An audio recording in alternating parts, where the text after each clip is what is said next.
Bonjour. Bien, aujourd'hui, on va continuer à résoudre des équations avec des logarithmes. Bon, voilà, je vous rappelle hein, ce que j'ai fait déjà dans la vidéo d'hier, à savoir que si j'ai une expression, une équation de la forme log de A est égal à log de B, cela implique, ici en rouge, A est égal à B, mais pour avoir la réciproque, c'est-à-dire en noir ici, autrement dit, je veux que les solutions de cette équation-là, A égale à B, me donnent aussi les solutions de log de A est égal à log de B. Bien, pour avoir cette réciproque,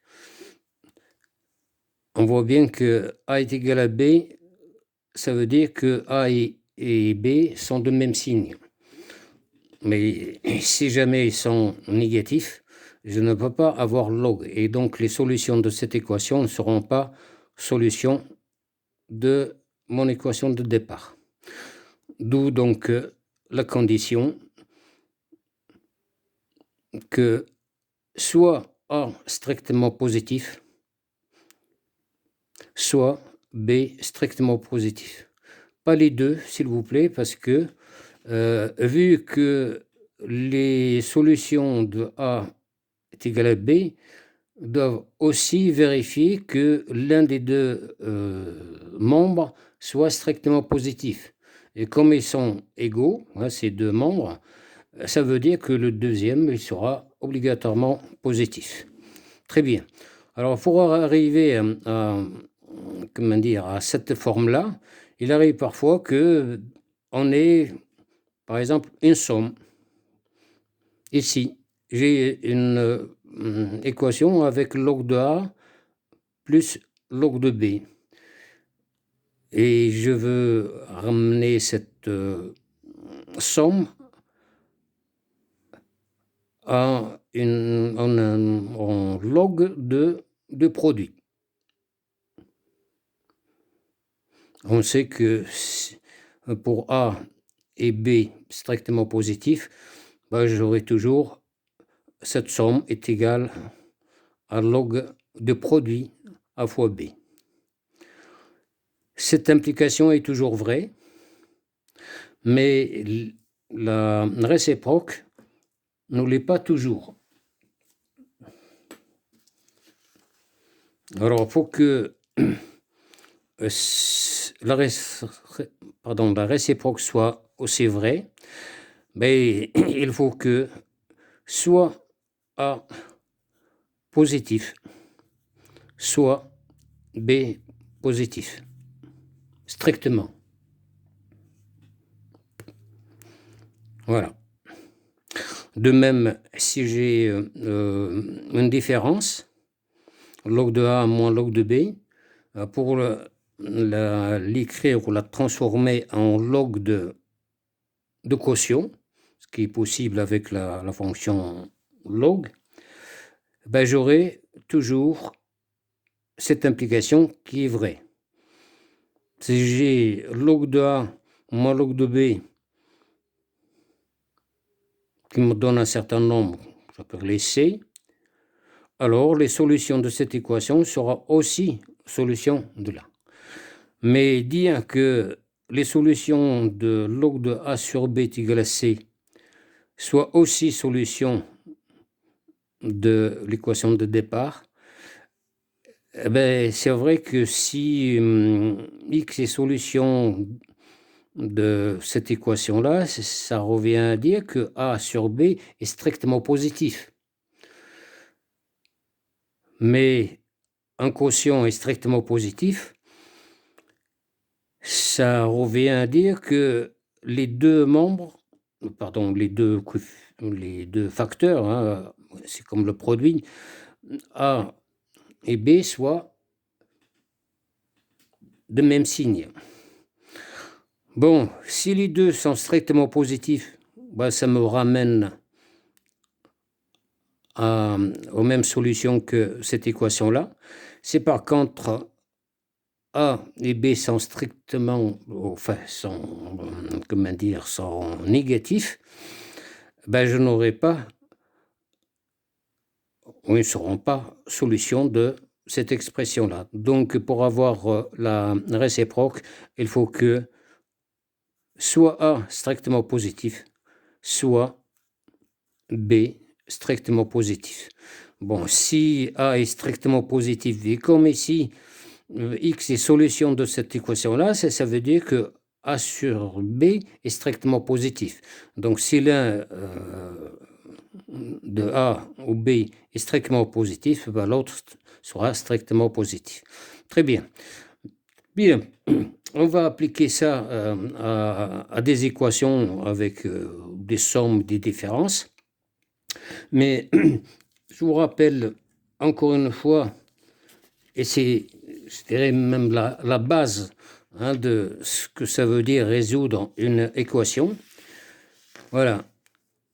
Je rappelle, j'ai dit hier comme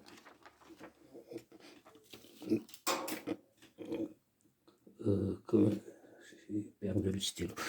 C'est pas grave. Donc, ça a l'air rabaissant parce que je vous rappelle, je vous apprends ce que ça veut dire résoudre une équation. En fait, si j'ose dire ça, de rappeler ce que ça signifie résoudre une équation, c'est parce que je vois dans pratiquement toutes les vidéos quelqu'un qui commence par dire, voilà, pour résoudre une équation, eh bien, il faut commencer d'abord par chercher le domaine de définition.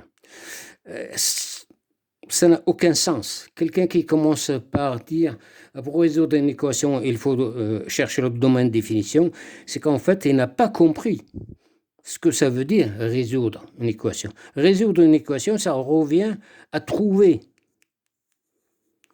les valeurs de l'inconnu x réel, parce que bon, on est dans R. Si c'est dans C, bon, bah, ça sera x complexe. Si c'est dans Z, bah, ça sera x entière, tel que cette égalité soit vraie. Et ça, c'est très important. Ça veut dire que je vais chercher les valeurs de x telles que cette égalité soit vraie. Voilà. Donc, on me donne une équation, donc égalité de deux membres. Ça veut dire qu'il existe une solution x. Enfin, elle existe, peut-être elle n'existe pas. En tout cas, s'il y en a une, ben, elle doit vérifier que A est défini et B est défini. Et donc, toutes les fonctions qui sont dans l'expression A ou dans B sont définies. C'est par hypothèse. Quoi, hein. Je pars de quelque chose de vrai et je cherche pour quelle valeur de x cette égalité est vraie. Voilà. Bien, passons maintenant à l'application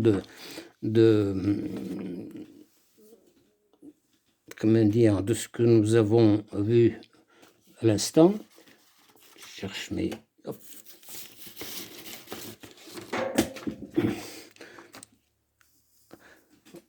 Voilà quelques équations. Donc, voilà, la première, j'ai log d'une expression plus log d'une autre est égal log d'une troisième expression. D'après ce que nous avons vu à l'instant, je vais transformer d'abord cette somme en un produit. Bon, d'après ce que nous avons vu, pour passer de cette expression à celle-là, ben, il me faut soit 2x plus 1 strictement positif, soit x moins 3 strictement positif. C'est un choix. Bon, ben écoutez, ben, je vais prendre x moins 3 strictement supérieur à 0. Et donc, toutes les solutions de cette équation-là seront aussi solutions de la première.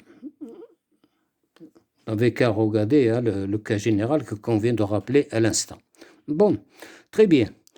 Ah ben, j'ai maintenant la forme de log d'une expression est égale log d'une autre. Et nous avons vu à l'instant que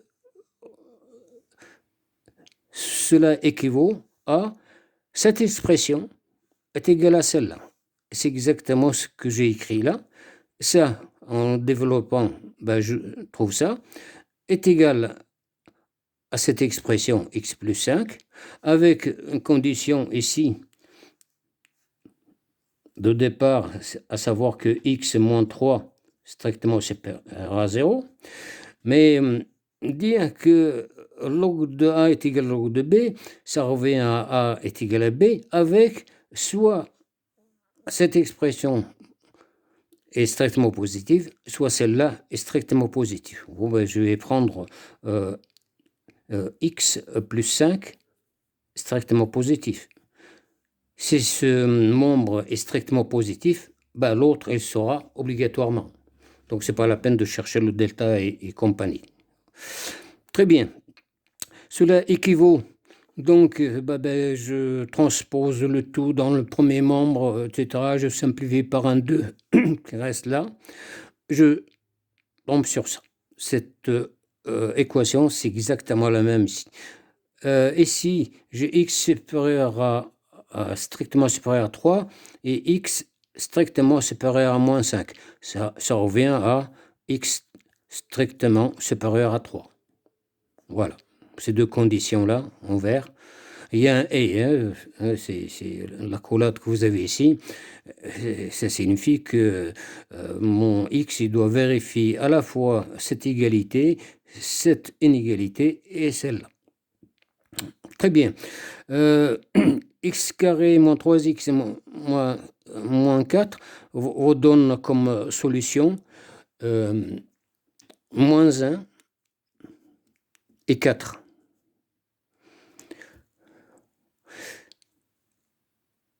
Mes solutions doivent vérifier aussi cette condition, à savoir qu'elles doivent être strictement supérieures à 3. Alors, moins 1, ce n'est pas supérieur à 3, donc éliminé. 4 est strictement supérieur. D'où donc l'ensemble de solutions S est égal à 4. Voilà. Le calcul est très rapide, très limpide. Voilà. Passons maintenant à une autre équation. J'ai noté ici 4 prime. 4 prime, si vous vous dites qu'en fait, je tombe sur la même chose que l'équation de dessus, sauf que la difficulté, elle est là. C'est dans les conditions. Là, j'ai log d'un produit est égal à log d'une expression. Très bien. J'ai log d'une expression A est égal à log de B. Nous avons vu encore tout à l'heure que ça revient à dire que A est égal à B. Voilà, c'est exactement ce que j'ai écrit là. Très bien. Avec la condition que soit ce membre-là est strictement positif, soit x plus 5 strictement positif. Bon, ben je peux prendre x plus 5 strictement positif. C'est très rapide, ça revient à x supérieur strictement à moins 5. Voilà, au lieu de résoudre tout ce système-là, c'est pas la peine. Très bien. Bon, ça équivaut, hein? Bon, ben tout ça, on développe et on réduit, on ramène tout tout dans un même membre. Et on tombe sur x carré moins 3x moins 4 égale à 0.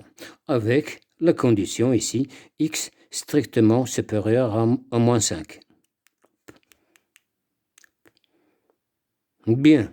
Ici, bon, ben écoutez, je tombe sur une équation de second degré, que ce soit la même que là ou autre.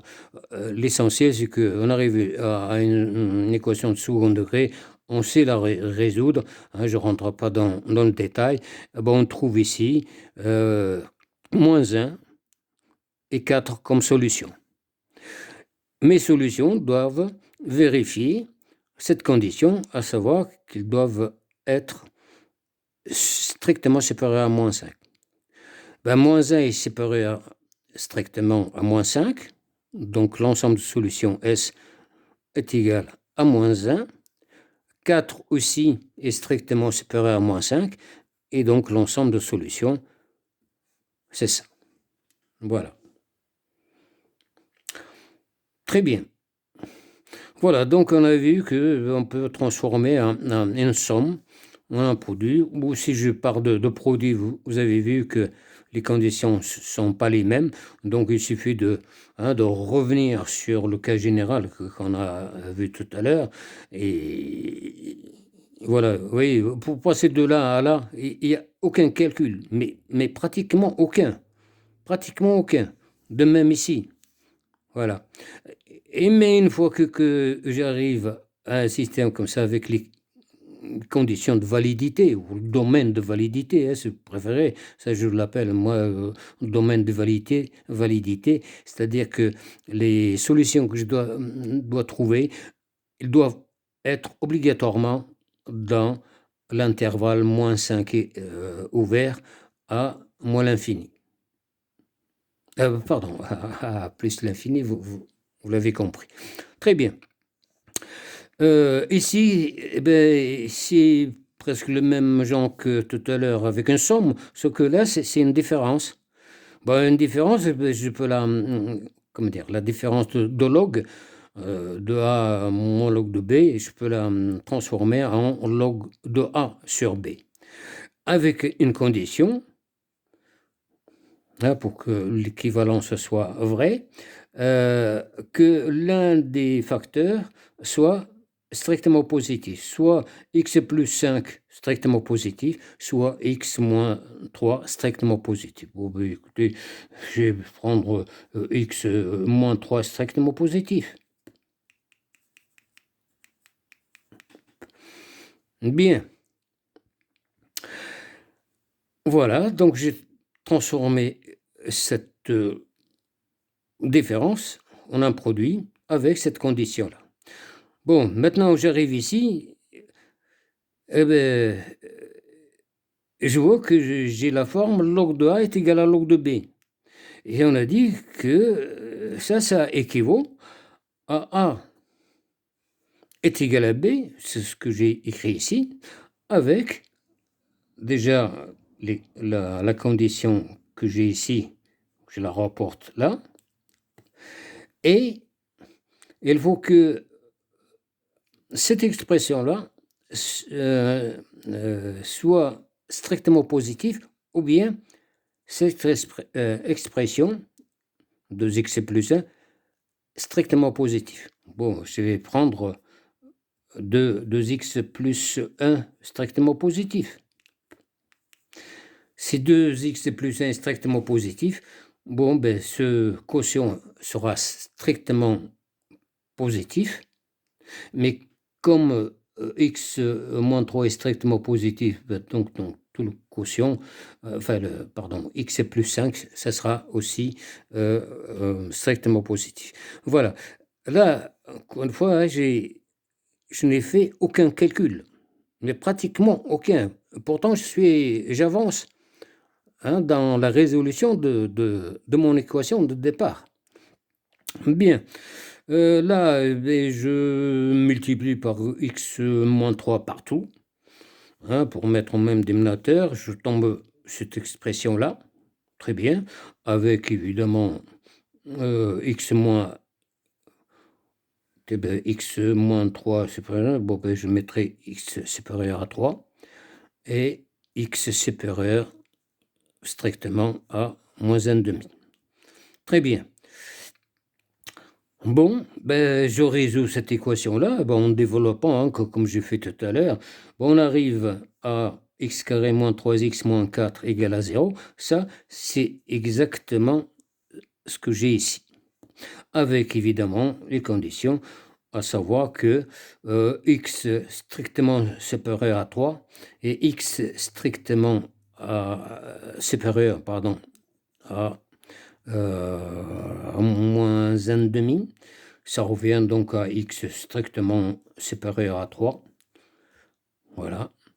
Cette équation-là de second degré, bon, ben, je cherche ces solutions et on trouve moins 1 et 4. Maintenant, ces solutions doivent vérifier cette condition, à savoir que x doit être strictement supérieur à 3, dont l'ensemble de solutions S égale à moins 1 est exclu.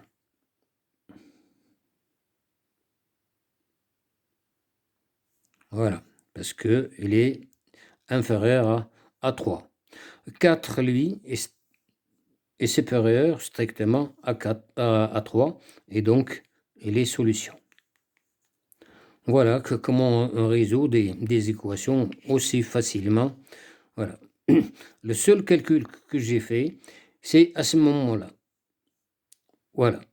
En développant, en ramenant tout dans un membre et en réduisant, j'arrive à une équation plus simple, une équation de second degré que tout le monde sait résoudre.